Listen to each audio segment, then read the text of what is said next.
rubrika Mjeku në studio, ku ne çdo herë flasim për probleme të ndryshme shëndetësore. Sot do të flasim për diabetin, simptomat e para të cilat janë pasaj diagnostikimin dhe trajtimin, mënyra e kujdesit edhe në ushqim, në pije, në gjithçka, në aktivitetet tona fizike e të tjera të cilat do t'i diskutojmë bashkë me endokrinologun këtu në studio. Pikërisht sot data 14 nëntor edhe shënohet dita botërore e ndërgjegjësimit për diabetin, andaj do t'ju japim edhe fillimisht edhe disa informata të para bashkë me endokrinologën Rina Tafashiku se i dio që kemi në studio.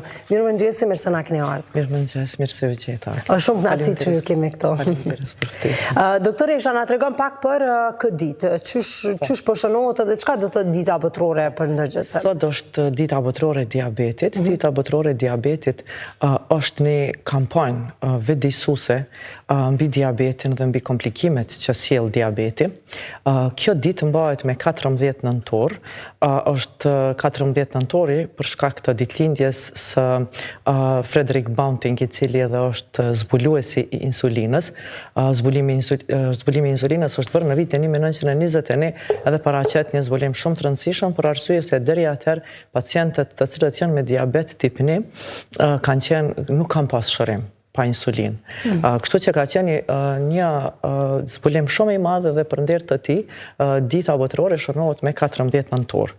Kjo ditë shënohet çdo vit, shënohet në tërë botën dhe organizohet nga IDF-i, që është Federata e Diabetit, edhe organizohet me anë të kampanjave të ndryshme, me kampanja të shumta vëdësuese për pacientët, për mbi komplikimet e diabetit, për parandalimin e diabetit, edhe çdo ditë kjo ditë e ka një temë. Tema e si vjetshit, domethënë në vitin 2025, është diabeti në të gjitha fazat e jetës.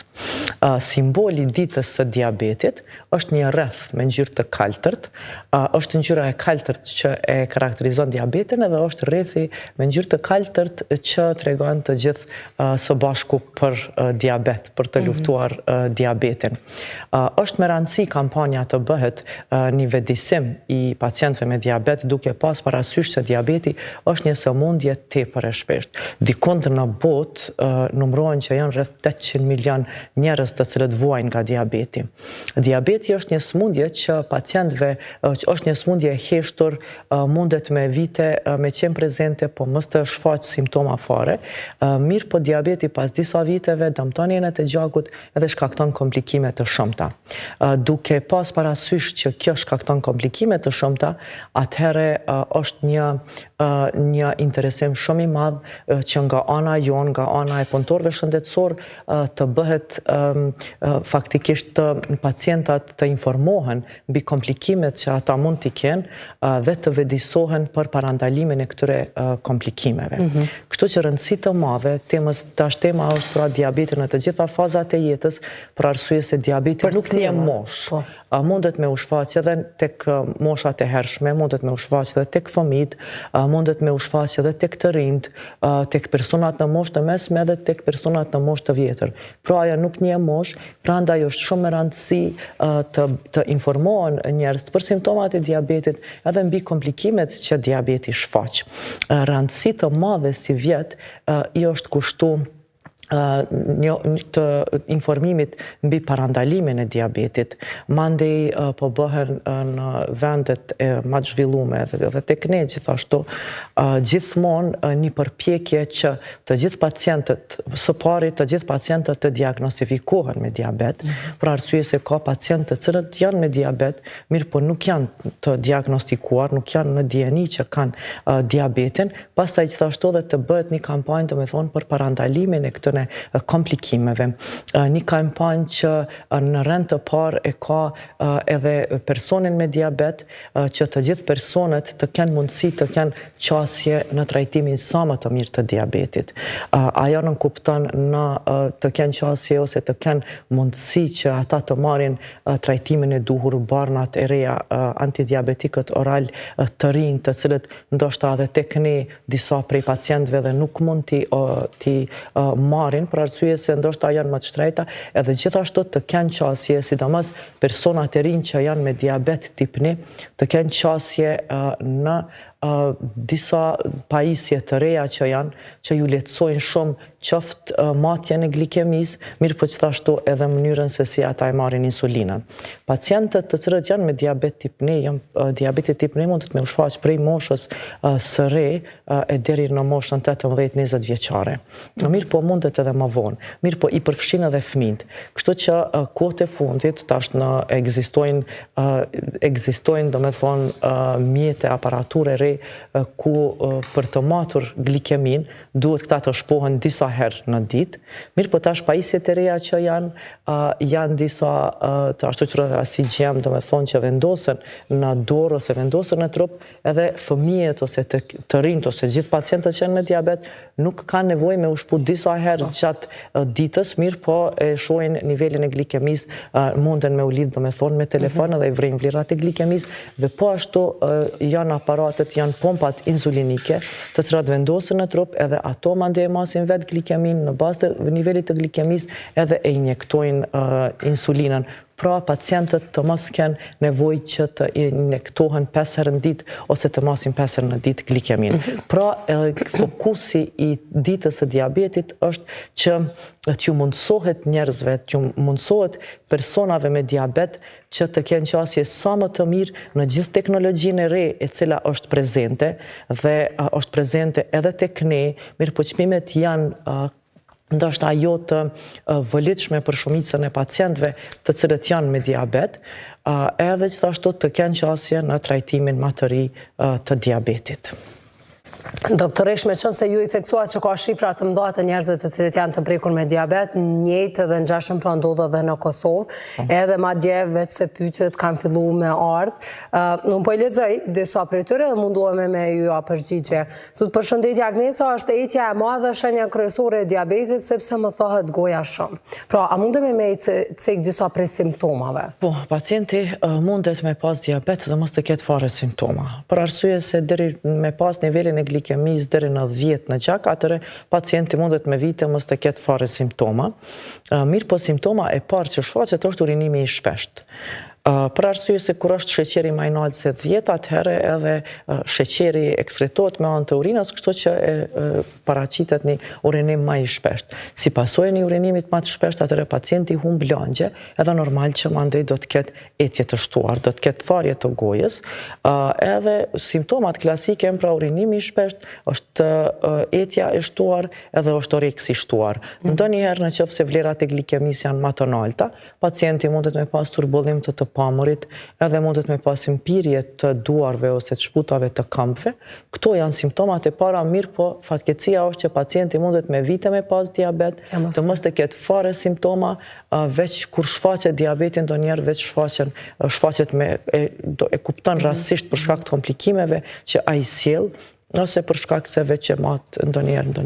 Ka bazë gjenetike kjo sëmundje, do të thotë është e trashëgueshme në një farë? Diabeti është, domethënë, sëmundje e trashëgueshme, edhe trashëgimia nëse është një antar në familje me diabet, atëherë ekziston mundësia që edhe antar tjerë të familjes të kenë diabet, mirë po faktorët që ndikojnë mas shumti në shfaqjen e diabetit tip 2 është obeziteti.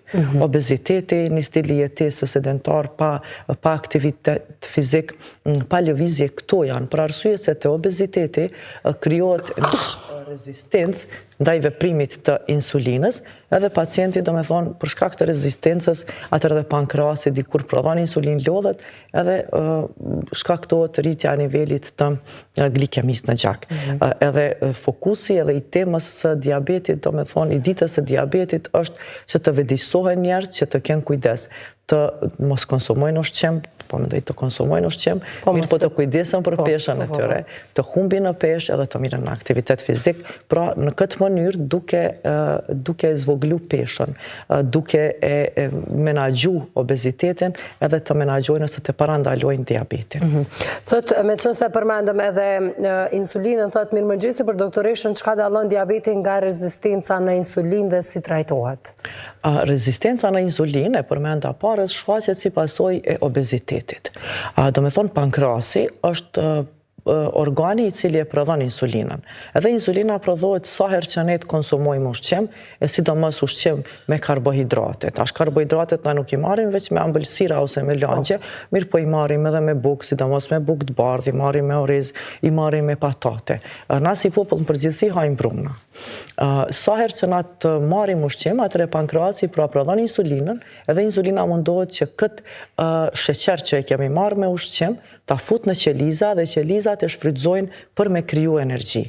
Mirë po, me qenë se dikur për shkak të peshës, tash kush janë faktorët që ndikojnë në shkaktimin e kësaj rezistence, është pesha trupore, do me thonë është obeziteti, e sidomos një obezitet qendror, central, kur është një bark ma I rriton, mante I gjithashtu edhe gratë të cilat janë me sindrom policistike ovariale, edhe këto e kanë një është edhe PCO sindroma, është një faktor I rrezikut për këtë rezistencë insulinike. Çka ndodh të rezistenca insulinike, është që pasi që të marrin ushqim, dikur insulina prodhohet, mirë po organizmi I krijon një rezistencë veprimit të insulinës, prandaj ky sheqer që I dashur me u fut në qeliza me u shfrytëzu, atëherë kjo nuk shfrytëzohet, kështu që te këta persona rritet insulina. Do me thonë pacienti mundet me pas rezistencë insulinike, mirë po niveli I sheqerit është në normë, është normal, bile ndonjëherë mujnë me pas edhe rramje të nivelit të sheqerit. Për arsye se kur rritet insulina në gjak, insulina e ul sheqerit edhe këta ka njerë thojnë diçka po mdridhë trupi dhe po kam nevojë me hongër diçka ëmbël se po nina shumë keq, po më lëshon krejt trupi. Trupi lëshon për arsye se pra organizmi krijon rezistencë insulina rritet edhe mande insulina e ul sheqerin. Pra pacientët me rezistencë insulinike nuk kanë sheqer të lartë, mirë po kanë insulin të lartë, edhe dikur pankreasi tu prodhu insulin, insulina s'po kryen punë, atëherë fillon edhe më pak me kriju insulin, edhe mandej dikur mundet me u shfaq diabeti. Doktoresh, e kemi një pyetje thotë përshëndetje për doktoreshën, a ka njerëz për të cilët Ozempic është I mirë? Ozempiku. Ozempiku ose semaglutidi është një terapi që është hyrë në treg, do me thonë, që është zbulu viteve të fundit. Po, Ozempiku është semaglutidi, do me thonë, është terapi e mirë. Është terapi e cila është bërë për obezitet, dhe duke e trajtu obezitetin, mande e trajton edhe diabetin, për arsye se ulçat rezistencën insulinike edhe menaxhohet diabeti. Semaglutidi ndikon në humbjen e peshës, mirë po nuk ndikon se pacientët gjithmonë pyesin me çfarë mekanizmi qysh ndikon ai në humbjen e peshës. Semaglutidi prodhohet në organizëm, mirë po semaglutidi merret me anë të injeksionit, pra Ozempiku. Kjo ndikon direkt në qendrën e urisë, do me thonë në tru, edhe shkakton ngopje, do me thonë ul oreksin, duke ndiku direkt pranë në qendrën e urisë. Pacientët atër kanë oreks më pak, mandej çka bën? Gjithashtu ndikon në sistemin në traktin gastrointestinal, duke ndiku në lukth, edhe e ndal punën e lukthit. Edhe kur e ndal punën e lukthit, atëherë se lukthi është muskull, edhe sa herë që na konsumojmë ushqim, lukthi ka me u kontrahu dhe ka me tret ushqimin. Edhe në momentin kur lukthi nuk funksionon siç duhet, atëherë pacienti ka mundi I ngopur dhe s'ka me mujt me konsumu atje për ushqim, edhe gjithashtu e ngadalson punën e zorëve. Kur e ngadalson punën e zorëve, ushqimi ka me met më gjatë, prandaj pacientët nuk kanë me pas oreks. Po, do me thonë humbin peshë dhe nuk kanë oreks, nuk mujnë me hongër shumë. Ata thojnë na përpara kemi hongër shumë, tash pak po hajmë dhe më njerë po ndihem të ngopur. Do me thonë kjo është mekanizmi qysh e ul semaglutidi ose Ozempiku, do me thonë qysh e dopson pacientin. Pra duke e ul oreksin, edhe duke mos konsumu ushqim të mjaftueshëm. Po, a është I rrezikshëm, a ka pastaj efekte anësore në bazë të studimeve në çështja bërë viteve të fundit? Po, tek pacientët mundet me shkaktu për shkak të ngadalësimit të punës së lukthit, mundet me shkaktu që atë ndjenjen e mundimit, është nauze, kur pacientët thonë që kam një mundim edhe si më marrë me vjell, mundet me shkaktu të disa vjellje në fillim, edhe mundet me shkaktu gjithashtu obstipacion ose kapslëk. Për arsye se zorët punojnë më kadale, atëre dikush mundet me pas. Tash përmenden edhe efektet të tjera anësore të cilat ende nuk dihen pasi është terapi e re, është do me thonë në treg që disa vite. Por që njerëzit duhet ta dinë që krejt kjo mirët me rekomandim të doktorit të mjekut, po. Po. Thot një tjetër mëngjesi për doktoreshën e përmende PCOS dhe më është thënë që për të arritur shtatzani duhet të marrë metformin, a është okej me përdor pa pas diabet? Po, nëse është të rezistenca insulinike, metformina përdoret, edhe pa pas diabet. Përdoret për arsye se metformina është tableta e cila e ul rezistencën në insulin. Mirë po, rëndësi të madhe duhet t'i kushtohet shumë ushqimit. Të me thonë të largohen ushqimet, ambëlsirat, langjet, në përgjithësi, për të ullur rezistencën e insulinit. Doktorish, qësh bëhet diagnostikimi i kësaj sëmundje në qoftë se kanë simptoma ose edhe pa simptoma kur vinë drejtohen te mjeku, se ndoshta në moment kur s'kemi simptoma as nuk e masim sheqerin, kurse ata të cilët janë të diagnostikuar, besoj vetë se fillojmë. Dhe qësh bëhet diagnostikimi në fillim? Po, diagnostikimi është shumë i lehtë, të me thonë, i diabetit, bëhet me matje të nivelit të glikemis në gjak, me matje të nivelit të sheqerit në gjak. Është mirë që sheqerit të matet në mëngjes esull, disa orë të mos ketë ngrënë pacienti ushqim. Në mëngjes duhet sheqeri të jetë deri në nivelin 5.6 mmol për litër. Vlera prej 5.6 deri në 6.9 është një lloj prediabeti. Është prediabet, do me thonë nuk është diabet, mirë po është rregullimi i tolerancës së glukozës, ndërsa në qoftë se në mëngjes glikemia esull është 7 e tenalt, atëherë veç mund të themi që pacienti është me diabet. Mirë po, ndodh përveç matjes së nivelit, ndërsa në qoftë se pacienti e mat glikeminë në çfarë do kohe, do me thonë e mat edhe nëse ka ngrënë ose s'ka ngrënë ushqim, e mat masdite ose në ramje, edhe në qoftë se vlera e diabetit është 11 mmol për litër, atëherë mund të themi që pacienti vetë se ka diabet.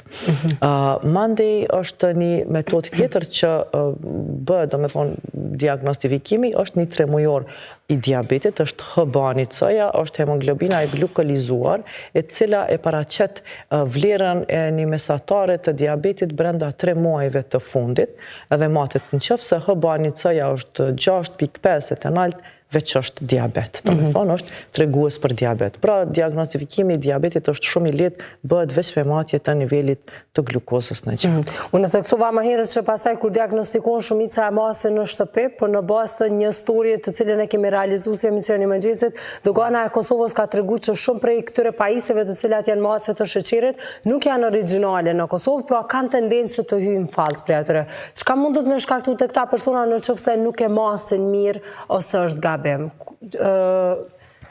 Nuk di, zakonisht kur shkojnë i masin tash për mu diagnostifikuj bërë analizat laboratorike. Po, tash për pajisje ata e vrejnë. E vrejnë do shta që nuk është diçka në rregull dhe mandej vinë konsultohen, me siguri mandej e bojnë edhe krahasimin prej aparatit në aparat. Mirë, po nuk është që kemi pas shumë ankesa me tregu drejtën nga përvoja jonë që kemi, me këtu aparate nuk është që janë pacientën. Masive që përmend diagnostifikimi i diabetit, është mirë të tregojmë, do me thonë edhe kush duhet për me parandalu diabetin, atëre është shumë e rëndësi pra me u bo matja e glikemis tek personat të cilat kanë yndyrat të nalta në gjak, tek personat të cilat kanë familjar me diabet, tek personat në përgjithësi mbi moshën 45 vjeçare, pse jo, pse të mos bëjnë matjen te personat obez e kështu me radhë. Doktorish, kemi disa pyetje të tjera, thotë sa është i rrezikshëm diabeti i pleqërisë sepse kam nënën 71 vjeçë dhe vazhdimisht kërkon me hungër amal, e po ashtu e pi kafën me shumë sheqer. Edhe është me diabet, me siguri. Diabeti në përgjithësi, jo veç dhe diabeti i pleqërisë, tash shumë persona munden me pas diabetin ma herët, mirë po për shembull përmenda dhe ma herët kur këta persona e kanë glikemin dikund në vlera 8-9, mujnë hiq fare mos me pas simptoma. Nuk bëjnë analiza dhe nuk e kuptojnë që kanë diabet. Mirë po të këta shfaqen komplikimet. Komplikimet mujnë me qenë akute dhe kronike. Ato akutet janë ma shumë të diabetit tip 1, të diabetit tip 2, çka dëmton glikemia e naltë, sheqeri naltë në gjak, ente mëdha dhe të vogla të gjakut. Kështu që shumë shpesh kur të vinë pacientët për herë të parë tek ne, veç vinë me komplikimet të diabetit. Qoftë me dëmtime të syve, qoftë me dëmtime të shputës, është shputa diabetike që shfaqet, qoftë me pamjaftueshmëri ose me insuficiencë renale. Diabeti është shkaktari kryesor i dëmtimit të veshkave, është shkaktari kryesor i dëmtimit të syve, i humbjes së pamërit, për arsye se shkakton dëmtime në sy dhe është pra në ndër shkaktarët e verbimit, edhe gjithashtu mandej qysh shfaqen këto komplikime. Për shembull, në qoftë se dëmtohen nervat edhe ato senzorike periferike, mujnë me pas pirje të këmbëve, mbirje të këmbëve, të duarve, të shputave të këmbëve dhe dikur humbet ndjesia, domethënë fare këmbëve. Kështu që shkojnë te nefrologu ose shkojnë te neurologu ose te oftalmologu dhe kur i shohin ndryshimet që shfaqen për shembull në retinën e syrit, dëmtimet në enët e gjakut, atëherë ata vinë tek, do të thonë që është diabeti është një smundje ndonjëherë e heshtur, kështu që s'ka lidhje a është diabeti i pleqërisë ose a është çfarë lloj diabeti, duhet me pas tepër shumë kujdes. Do me thonë për mos me u shkaktu këto komplikime. Kemi edhe një tjetër që ka të bëjë me moshën, për ndërlidhet thotë jam në moshën 66 vjeç, 3 muaj që i fundit më ka dalë 6.19, nuk përdori terapi, të gjitha ushqimet i haj të ngopem në mëngjes, kure shon në mëngjes më del 6.8, ndonjëherë edhe 7.1.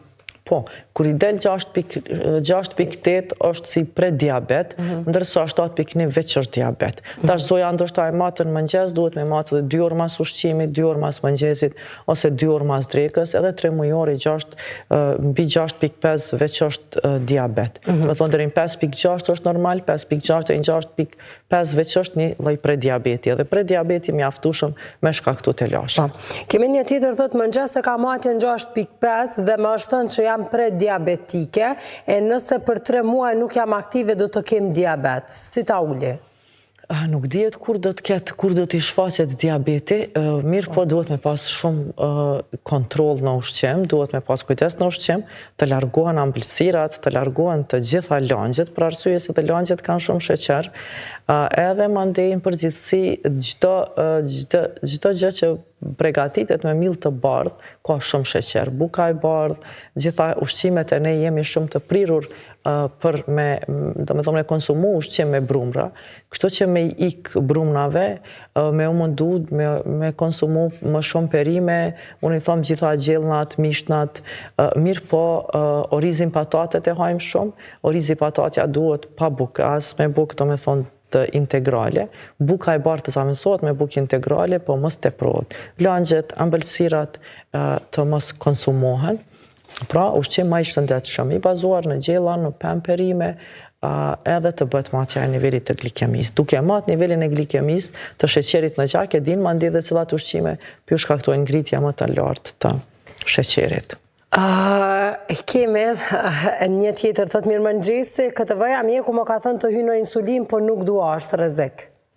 Po në momentin kur tash në insulin, me insulin trajtohen personat të cilët janë me diabet tip 1. Faktikisht është fatkeqësi që tipi 1 mundet me u shfaqe, përmenda edhe më herët prej moshave të reja deri në moshat më të vjetra.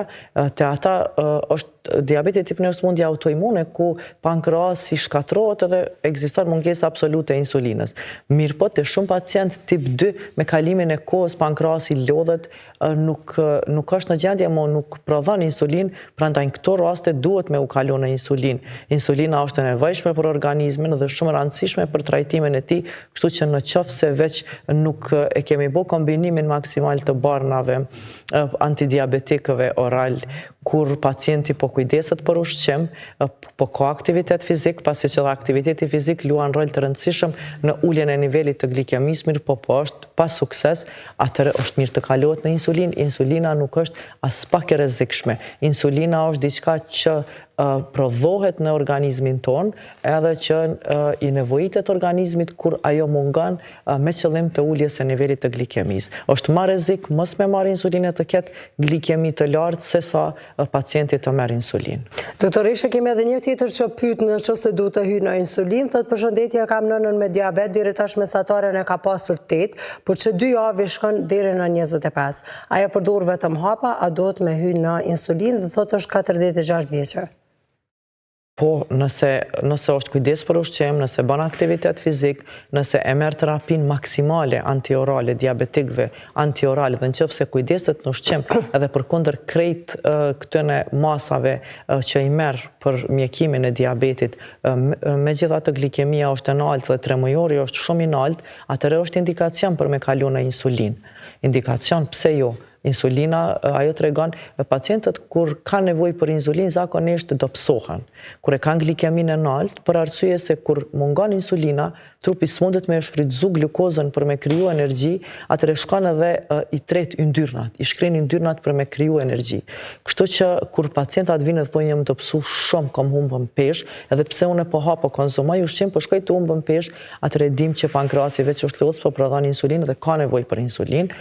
Mirë po gjithashtu indikacion për me marrë insulinë janë dhe pacienta që janë me diabet edhe që kanë insuficiencë renale, kanë dëmtim të veshkave, kanë problem mandej me mëlçi, kanë transaminazat të larta, do me thonë edhe aty është indikacion për me kalu me insulinë. Insulina as pak nuk është e rrezikshme edhe indikohet atëre kur ka nevojë. Më mirë, po.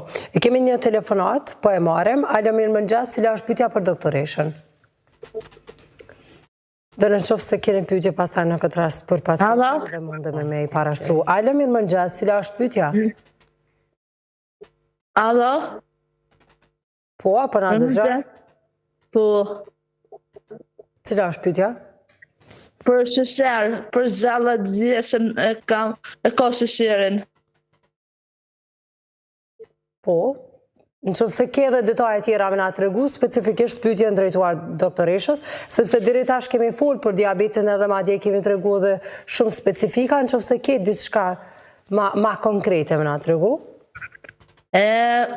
Shështo ka sheqerin e nëndë. Shto jam të ju kësirë edhe programin e juj.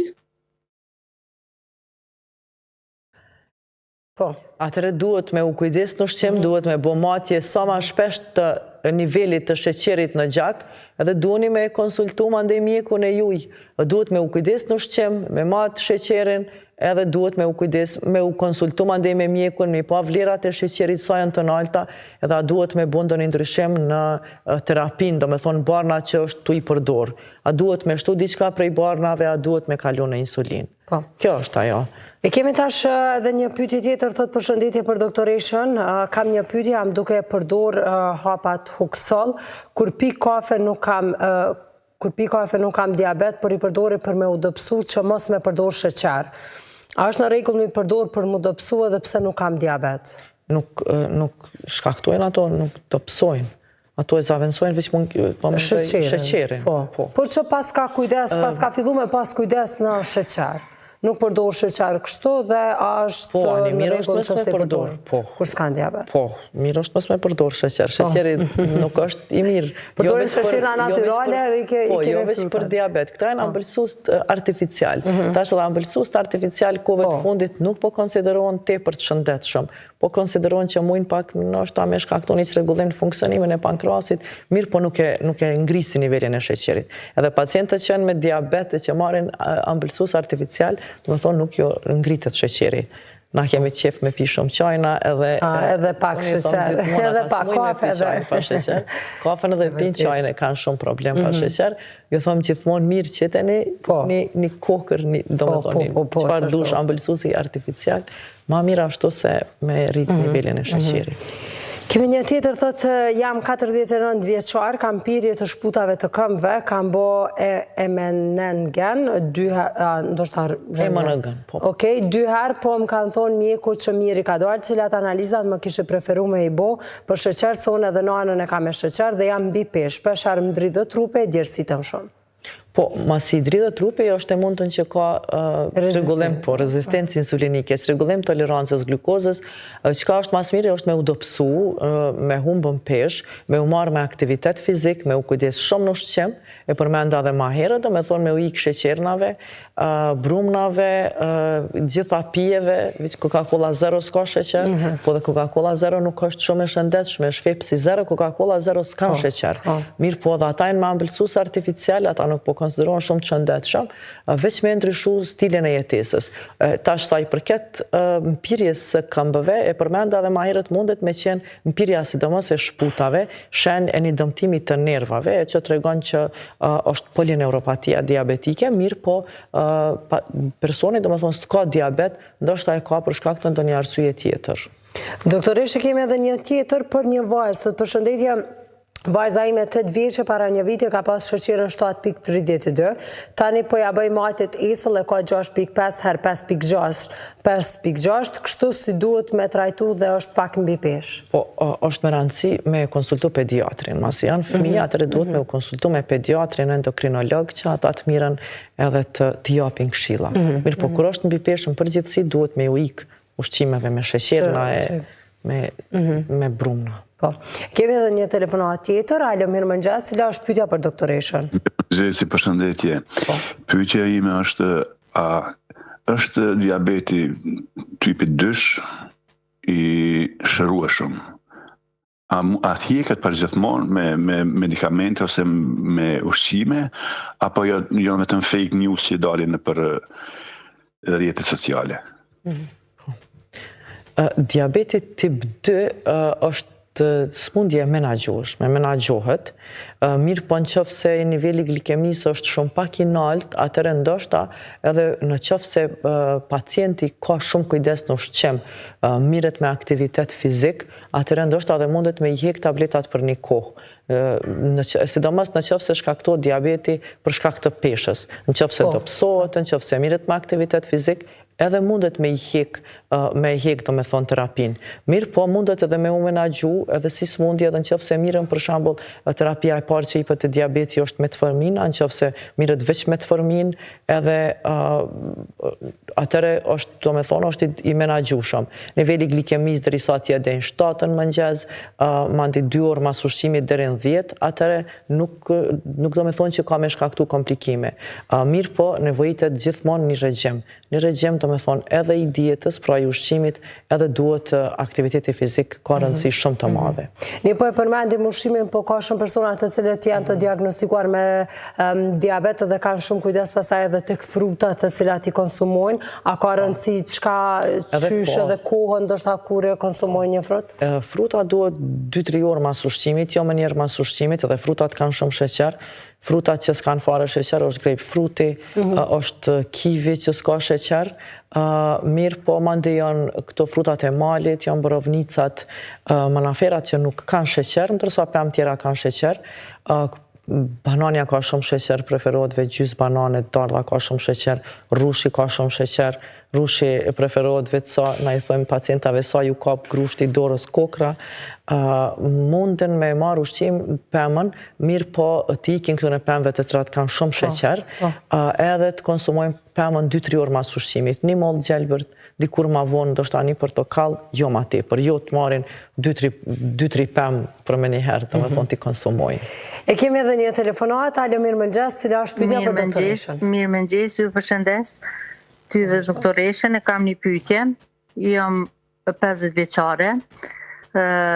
Unë nga një herë e mati sheqerin mëngjes, më del 6.2, 5.8, mirë po kam të lashe me kam, me pirje të shputave të kamës. Kam bo dhe MNG se ju qova dhe mesazh, MNG jam ka dalë mirë po që është me rëndësi se unë ka një herë shumë kur të heci lodhna, e një vetën të lodhne. Edhe ndjerësitem, edhe sigur më dridhe trupi.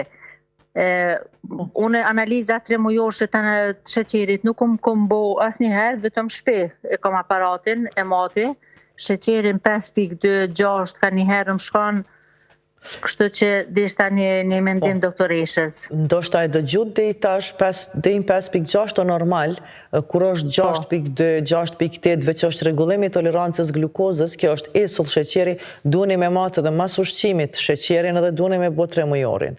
Do me thonë me matë një ditë mas mëngjesit, në të një ditë mas drekës, në të njerë. Po, doktoresh, që kjo mpirja e shputave të kamës, a mundet me qenë që kjo me qëto 5.8, 6.8 me pas të lashe? Se kam bajgi gatë me shputat kamës, kam nëse piri të keni bërë lashe. atë incizimin që atë ima në gënë që botë dhe ju ka dalë mirë, atëra nuk është që ka ndoshta ndonjë dëmtim të nervave, po mundeni me konsultu, s'po di dhe reumatologur, mundeni me pas dhe problem me vertebrat, me këto unazat lumbale, është me rëndësi me marrë dhe vitamin D, ma ndion dhe disa tableta. Magnezium jam të përdor tash për tash magnezium. Po, edhe magnez dhe vitamin D është shumë e rëndësi me përdor. Edhe janë disa barna një acid alfa-lipoik i cili mbron këto nervat prej mpirjeve. Qështu. Mirë po do të me matë sheqerin edhe mas ushqimit edhe me bo 3 mujore në sheqerit. Kjo 3 mujore është kur i mbajnë shënimet për gjatë të 3 muajve, apo është një analizë shtesë? Jo, analiza, është hëbani cëja, e cila të regoni mesatare të sheqerit brenda 3 muajve. Me thonë, parandalimi i sheqerit është shumë e rëndësi.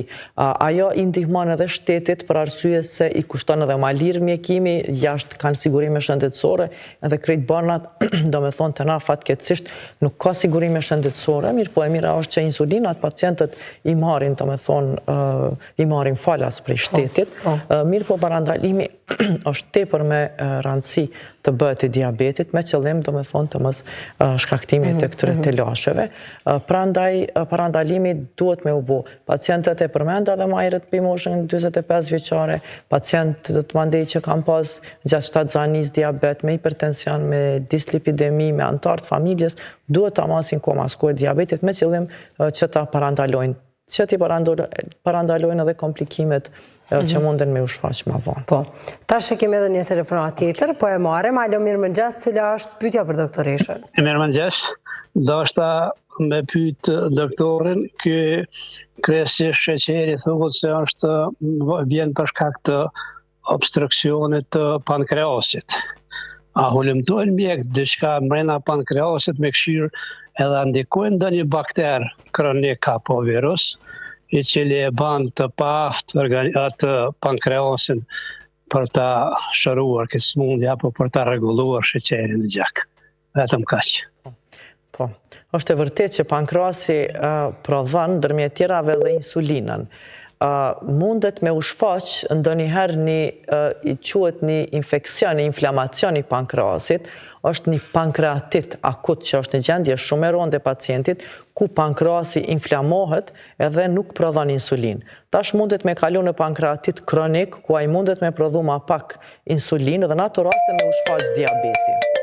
Mirë po, pankreasi kur shkatruhet komplet, atëre shfaqet diabeti. Pankreasi mundet me u shkaktu shkaktar të dëmtimit pankreasit, ndonjëherë mund me qenë autoimun. Fatkeqësisht një gjendje e tillë shfaqet te diabeti tip 1, e përmenda edhe më herët, kur pankreasi vetvetiu, do me thonë organizëm, ekzistojnë shumë smundje që organizmi vetë i lufton dhe i dëmton organet e tij. Në këtë rast e dëmton pankreasin, do me thonë krijon disa antitrupa të cilat na vërtetojnë neve që është smundje autoimune. Pra organizmi e dëmton vetë pankreasin dhe me qenë se dëmtohet pankreasi, atëre mungon insulina dhe shfaqet.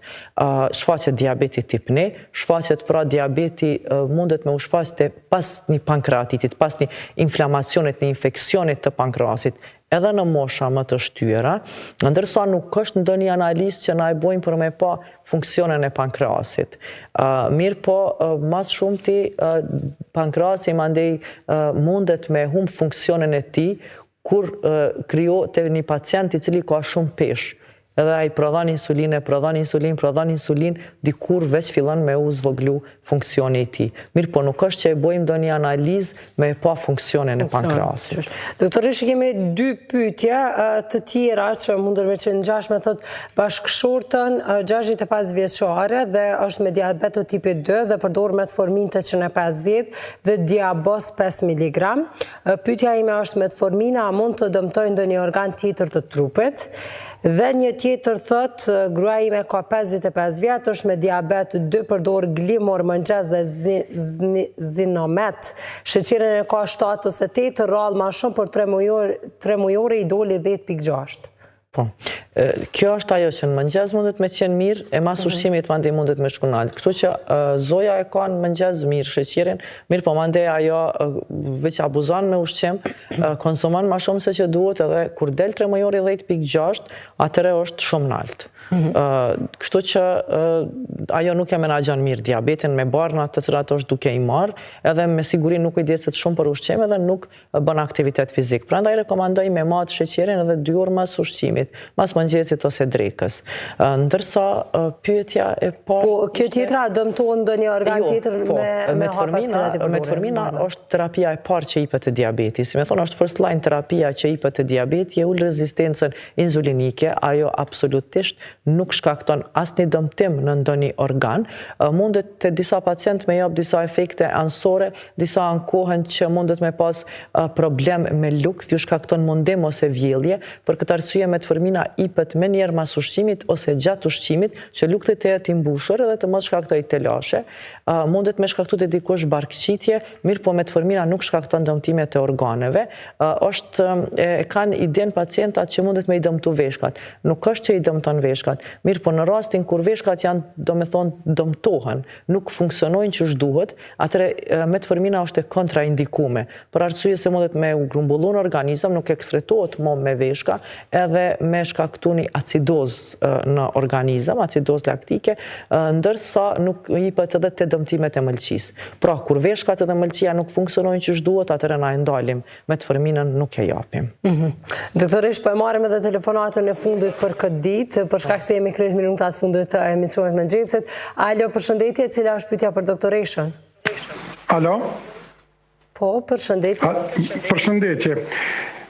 Për doktoreshën e kom pyetjen kështu, diçka më tepër për Ozempic, lidhem drejt për drejt, se ajo po përdoret kohët fundit me të madhe, shumë mjek e përshkruajnë si pozitive, po ka të cilët po përshkruajnë negativitetin e saj. Po, unë tregova dhe ma herët për Ozempic. Më falë se ma vonë, jo më inkuadru dhe dashta një pështu blitz. Ozempicu shkakton, do me thonë, humbje peshe. Humbjen e peshës e shkakton duke ullë oreksin. Duke ullë oreksin, duke ngadalsu punën e lukthit, duke ndiku direkt në qendrën e uris në tru, edhe ajo ndodhe do me thonë aty, edhe gjithashtu duke ngadalsu punën e zorve. Kështu që pacientat edhe me dasht me konsumu ma shumë ushqim ata nuk mujnë, për arsye se lukthin nuk lëviz, do me thonë nuk kontrahohet sa duhet, edhe me një sasit vogël të ushqimit ata ndihen të ngopur. Disa ankohen që mujnë me pas vjellje, disa mujnë me pas kapslëk ose obstipacion. Është mendu që mundet me qeni kontraindikum të mos mirët e pacientat të cilët kanë noduse në gjandrën tiroide, për arsye se e kanë bërë një lidhje me një karcinom papillare gjandrës tiroide të mundshme që mundet me shkaktu në qëfë se pacienti veç i ka disa nyje në gjandrë tiroide, mirë po madje ka pas studime tjera të cilat e kanë vërtetu që gjandra tiroide nuk ka receptor për semaglutid, do me thonë për Ozempic, kështu që ajo mund të mirët.